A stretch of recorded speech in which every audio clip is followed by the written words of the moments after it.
Disclaimer. இந்த video எந்த loan app, bank அல்லது ஃபினான்ஷியல் சர்வீஸையும் ப்ரமோஷன் செய்யவில்லை. இது கல்வி மற்றும் பொது தகவல் நோக்கத்திற்காக மட்டும். நாளை புது வருடம் 2026.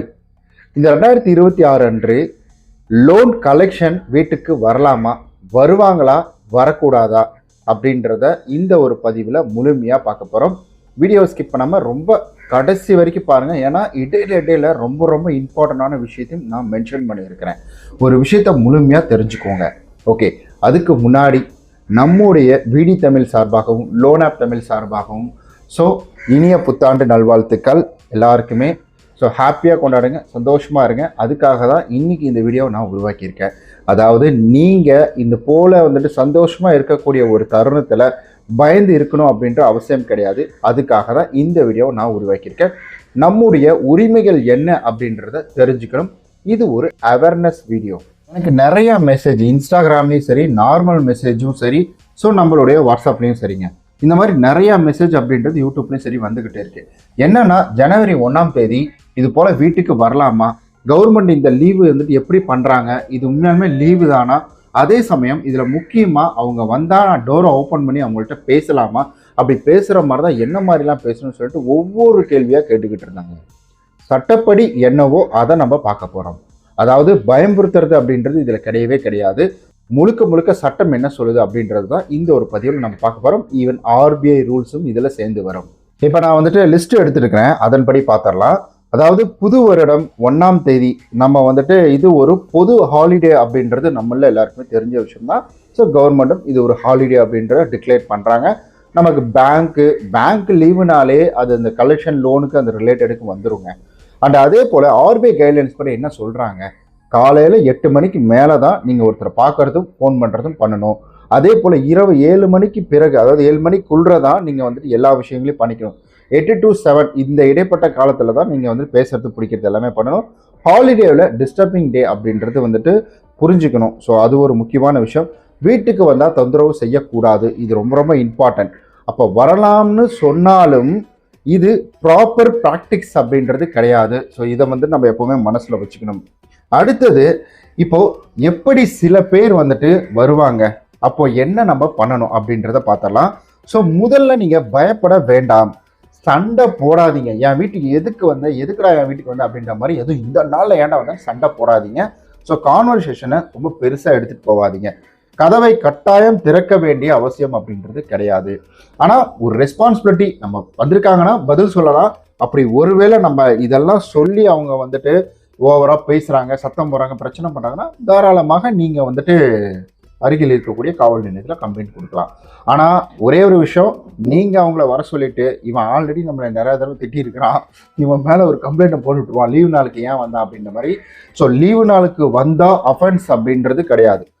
லீவு நாளுக்கு ஒருவேளை மேபி மீட் பண்ண முடியாமல் அவங்க வரலாம். நீங்கள் அவங்கள பார்க்க முடியாத சூழ்நிலை அமைஞ்சிருக்கலாம்.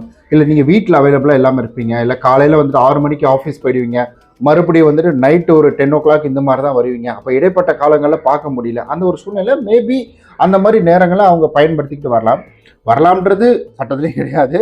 லீவு நாளில் வரவே கூடாது, அது ஒரு அஃபென்சிவ் குற்றம் அப்படின்றதும் கிடையாது. நான் பார்த்த வரைக்கும், செக் பண்ண வரைக்கும் போகக்கூடாது தான். லீவு நாளில் போகக்கூடாது. நாங்களாம் போகவே மாட்டோம். போக சொன்னாலும் போய் வேலையை பற்றி அப்படின்ற மாதிரி நாங்கள் சொல்லிட்டு போயிடுவோம். இது விடுமுறை நாட்களில் கலெக்ஷன் விசிட் அலௌடு இல்லை அப்படின்றது தான் இங்கே ஒரு நிதர்சனமான ஒரு உண்மை அப்படின்னு நம்ம எடுத்துக்கலாம்.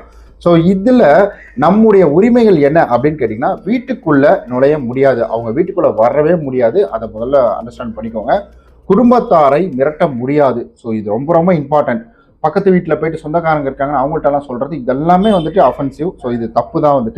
அவர்களிடம் நீங்கள் சொல்ல முடியாது. அதாவது நீங்கள் அந்த பக்கத்துலலாம் சொல்கிறது, இந்த மாதிரி விஷயங்கள் அவங்க சொல்லவே முடியாது. அதை நீங்கள் தெரிஞ்சுக்கோங்க. அதுவும் தவறான வார்த்தைகள் உபயோகப்படுத்தவே கூடாது. இது ஆர்பிஐ ரூல்ஸ் படி அஃபென்ஸ். அவங்க சொல்கிறதும் இதுதான். நம்மளுடைய சட்டம், தமிழ்நாடு கவர்மெண்ட் சொல்கிறதும் இதுதான். கலெக்ஷனுக்கு போகும்பொழுது அவங்கள மிரட்டி உருட்டிலாம் நீங்கள் பணம் வாங்கக்கூடாது அப்படின்ற மாதிரி.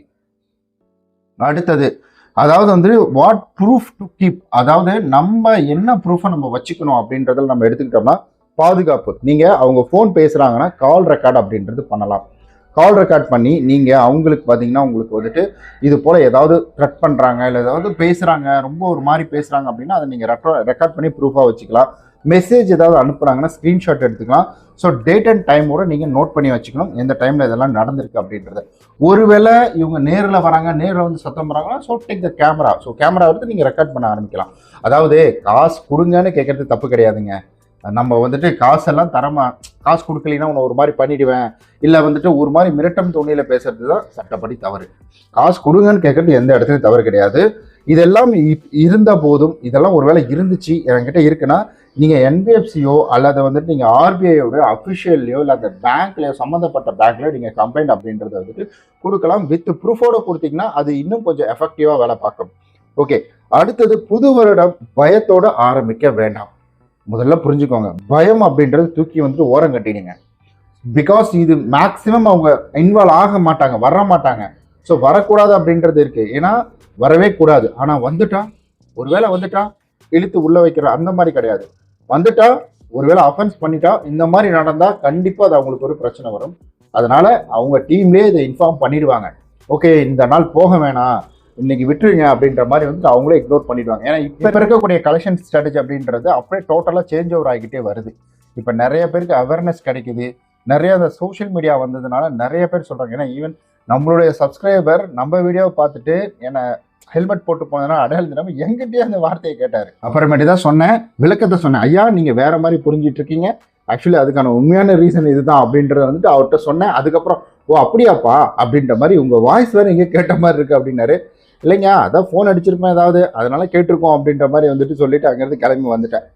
ஸோ நீங்கள் புது வருஷம் ஸோ லோனை பார்த்து யோசிச்சு, லோன் வந்துட்டு உங்களுக்கு எவ்வளோ கடன் இருக்கலாம், என்ன வேணால் இருக்கலாம். ஸோ இதை நீங்கள் வந்துட்டு ஜாலியாக காமாக பீஸ்ஃபுல்லாக ஃபேமிலி கூட வந்துட்டு என்ஜாய் பண்ணி டைமை வந்துட்டு ஸ்பெண்ட் பண்ணுங்கள்.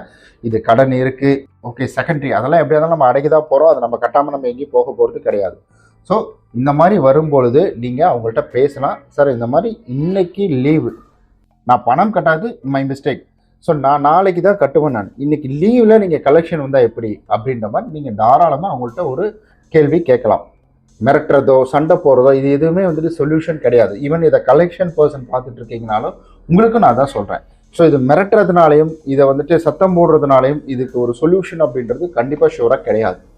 ஏன்னா இது எல்லாமே முழுக்க வந்துட்டு சட்டப்படி நடந்துகிட்டு இருக்குது. இது முழுக்க ஆர்பிஐ ரூல்ஸ் படி நடந்துட்டு இருக்கு. இதுல நீங்க ஒரு விஷயத்தை இன்வால்வ் பண்ணும்பொழுது நாளைக்கு உங்க மேல ஏதாவது ஒரு கம்ப்ளைண்ட் ஃபைல் ஆச்சுனாலும் அடுத்தது உங்களுக்கு வேலை கிடைக்காது. ஸோ அடுத்து இதே போல் இந்த மாதிரி வேலைக்கு நீங்கள் போனீங்கன்னா உங்களுக்கு அஃபிஷியலாக உங்களுக்கு அப்ரூவ் கிடைக்காது. இப்போ என்னுடைய மேனேஜரே ஒருத்தர் இருந்தார், அவர் மேலே வந்து சின்ன ஒரு கேஸ் போட்டாங்க, பெட்டி கேஸ் மேலே ஒன்று போட்டாங்க. அவ்வளோதான், அவருடைய ஐடி கார்டை அப்பயே வந்து க்ளோஸ் பண்ணிவிட்டு அவரை கிளப்பி விட்டாங்க. என்னாச்சுன்னா லோன் கட்டிட்டாரு, ஒன்றும் பண்ணல, லோன் கட்டிட்டு இதை பற்றி நான் ஒரு பெரிய வீடியோ போடுறேன் நான், அது உங்களுக்கு ரொம்ப யூஸ்ஃபுல்லாக இருக்கும். லோன் கட்டிட்டு இவர் என்ன பண்ணிட்டாருன்னா வீட்டுக்கு போயிட்டார்.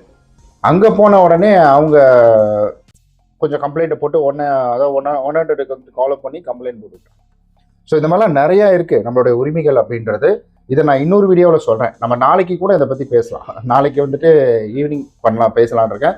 இதை பற்றி நாளைக்கு பேசலாமா இல்லை நாளைக்கு ஒரு நாள் லீவ் விட்டுறலாமா அப்படின்றத கீழே மறக்காமல் கமெண்ட் பண்ணுங்கள். ஓகே காய்ஸ், உங்களுக்கு வேறு ஏதாவது கேள்விகள் இருக்கும் கட்டாயம் அந்த கேள்விகளை கீழே மறக்காமல் கமெண்ட் பண்ணுங்கள். ஸோ எனக்கு தெரிஞ்ச விஷயத்த எஜுகேஷன் பர்பஸ்க்காக உங்ககிட்ட நான் பகிர்ந்துக்கிட்டேன், ரொம்ப சந்தோஷம். ஒன்ஸ் அகைன் வந்துட்டு மறுபடியும் ஹாப்பி நியூ இயர். ஸோ இனிய புத்தாண்டு நல்வாழ்த்துக்கள். ஹாப்பியாக சந்தோஷமாக ஃபேமிலி கூட என்ஜாய் பண்ணி கொண்டாடுங்க. பாய்.